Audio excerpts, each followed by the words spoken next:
À la solution aujourd'hui, vous découvrirez l'idée rafraîchissante du petit village de Pâques en Côte d'Or qui a transformé sa vieille cabine téléphonique en fontaine à eau. Puis direction Chaumeil en Corrèze où les 14 élèves de l'école déjeunent à l'auberge du village qui fait office de cantine. Mais avant cela, pour pallier le manque d'effectifs, les pompiers de Lyon recrutent des volontaires en service civique. C'est parti! Allez Shannon, il faut aller jusqu'au bout. Il faut aller jusqu'au bout de la ligne. Une bonne condition physique indispensable pour être pompier. Au centre de secours d'Auxerre, Shannon est l'une des 5 jeunes à passer une série de tests. Si elle réussit, elle décrochera un service civique et sera pompier volontaire. Mais pour l'heure, elle souffre. Oui, c'est assez physique, oui. Ouais. Surtout l'endurance, c'était assez compliqué, surtout que j'aime pas trop courir de base. Mais après, je me dis que c'est normal, c'est pour les pompiers, donc on s'y croirait en fait. On est dessus, puis il n'y a plus qu'à intervenir. Le test de l'échelle à 12 mètres du sol, comme sur une intervention des hommes du feu. Shannon, comme tous les candidats, ont entre 16 et 25 ans. Le but de cette campagne de recrutement est double, aider les jeunes iconés grâce au service civique et trouver des volontaires dans le département. On a des territoires bien précis dans Lyon qui ont un peu plus de difficultés à recruter, des centres qui ont plus de difficultés à recruter. Et donc, grâce au service civique, on cherche à développer le recrutement dans ces centres-là. En plus des tests physiques, Shannon passera aussi un entretien de motivation. À 19 ans, titulaire d'un bac pro, elle aimerait travailler dans la petite enfance. Mais entrer chez les pompiers serait pour elle un joli tremplin. Ça peut être pas mal au niveau de mon expérience. Puis je pense que ça peut me forger, parce qu'être pompier, je pense que quand même en avoir. Et puis au niveau de me faire grandir au niveau de la mentalité.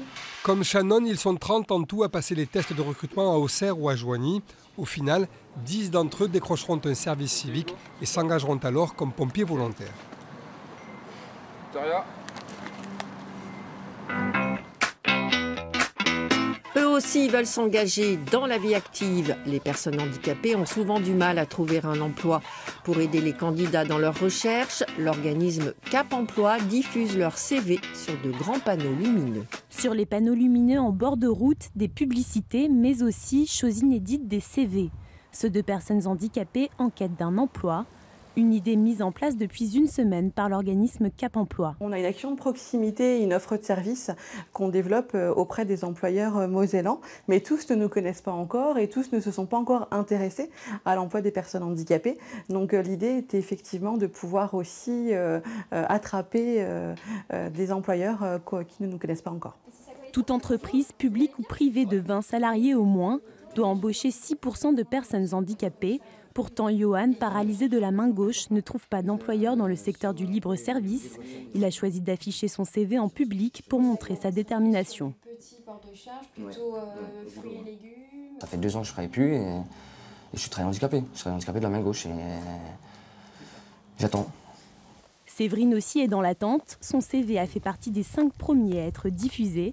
Elle pense avoir toutes ses chances et espère recevoir un appel d'un recruteur bientôt. Je trouve justement que ça change en fait, parce que les moyens classiques, c'est vraiment pas évident de se démarquer, parce qu'il y a vraiment beaucoup de demandeurs d'emploi.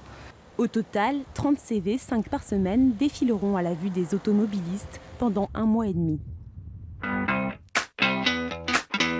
Les élèves de l'école du village de Chaumeil en Corrèze ont beaucoup de chance. À midi, ils déjeunent dans une auberge qui fait office de cantine. Cette solution convient à tout le monde, les enfants, la mairie et le restaurateur. Les 14 élèves de Chaumeil ont bien de la chance. Chaque jour de classe, à l'heure du déjeuner, ils ne prennent pas la direction de la cantine, mais celle de l'auberge du centre-bourg. Là, ces clients, pas tout à fait comme les autres, ont leurs habitudes. Leur ronde serviette, ils n'ont plus qu'à mettre les pieds sous la table. Au menu, pizza, de vraies frites, un sauté de veau et un yaourt. L'aubergiste met un point d'honneur à servir des plats de qualité. Donc on cuisine que des produits frais, principalement avec des producteurs locaux. Les fruits et légumes sont principalement bio. Et on trouve que c'est important de faire des repas équilibrés, vraiment des choses faites par nous-mêmes. Donc on fait quasiment tout nous-mêmes. La pause déjeuner est une parenthèse bonheur pour les garçons et les filles de l'école de Chaumeil. Tu préfères manger là qu'à la cantine, explique-nous. Ici, au restaurant. Est-ce qu'on mange des bonnes choses? Cette formule du resto reste abordable pour les parents. Il leur en coûte 2,80 € chaque jour. La commune apporte sa contribution avec une participation de 2 € supplémentaires. Les élus ont fait leur compte, c'est moins coûteux que le fonctionnement d'une cantine. On veut faire tourner le commerce local surtout. Et bon, et nous, ça nous évite d'avoir du personnel en plus pour faire une cantine. La maîtresse de maison a repris l'auberge en juillet dernier. Pour elle, assurer la restauration des élèves du village est une précieuse source de revenus. C'est sûr que ça permet d'avoir au moins un revenu minimum qui permet d'essayer de tenir l'hiver, puisque ici c'est assez compliqué. Ce qui n'a pas de prix ne coûte rien. C'est encore cette ambiance chaleureuse et familiale créée par l'aubergiste. On est bien loin de la cantine. Terminons par cette belle idée du village de Pâques en Côte d'Or qui n'a pas voulu renoncer à son unique cabine téléphonique complètement transformée. Cette véritable pièce de musée a trouvé une toute autre utilité. Une cabine téléphonique sans téléphone? Non mais allô quoi? À Pâques, petit village de 300 âmes en Côte d'Or, l'équipement ne servait plus qu'à passer quelques minutes d'appel par mois. Mais cet hiver, quand Orange a proposé de l'enlever, le maire s'y est opposé. Dans des petits villages comme chez nous, la référence, le point de ralliement, c'est l'église, la mairie et la cabine téléphonique. À la cabine, tournez à droite, à la cabine, je vous attends. Donc on a voulu que cette cabine, le réflexe du point de ralliement reste. L'eau de la fontaine historique de Pâques est non potable. Alors l'idée a germé de transformer la vieille cabine en un point d'eau public. Installation d'un lavabo, raccordement au réseau, liquide cette fois, et peinture fraîche. Depuis un mois, les nombreux cyclistes qui traversent la commune apprécient le jeu de mots et la possibilité de remplir leur bidon.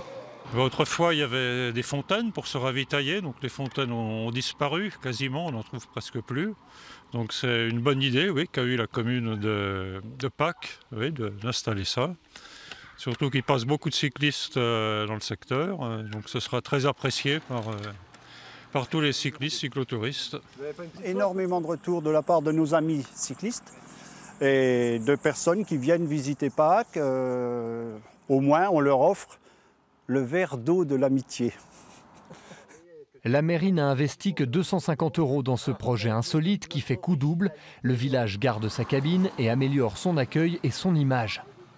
Une idée rafraîchissante.